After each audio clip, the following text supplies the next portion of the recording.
જાપાનમાં એક કોઈ નામની માછલી થાય, એને જાપાનીઝ કાર્પ પણ કહે છે. આ જાપાનીઝ કાર્પ માછલીની એક બહુ રહસ્યમય વાત છે. એ માછલી જન્મે એટલે એને ડોલમાં કે બકેટમાં, જે આપણે બાથરૂમમાં યુઝ કરતા હોઈએ નાનું વેસલ, એમાં પાણી ભરેલું એમાં મૂકે એટલે એ માછલીના જીવનકાળ દરમિયાન 2 થી 3 ઇંચ મોટી થાય.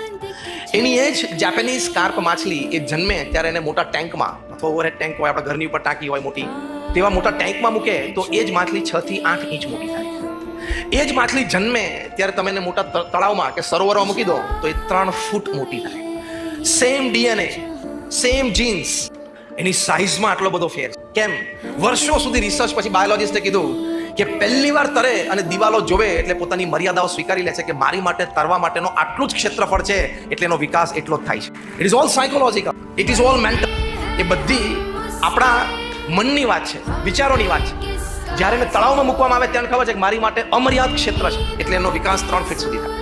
એમ આપણે મર્યાદા મનમાં બાંધવાની જરૂર નથી. ઇન્ટરનેટનો જમાનો છે, સોશિયલ મીડિયાનો જમાનો છે, કનેક્ટિવિટી દેશ પરદેશમાં આટલી બધી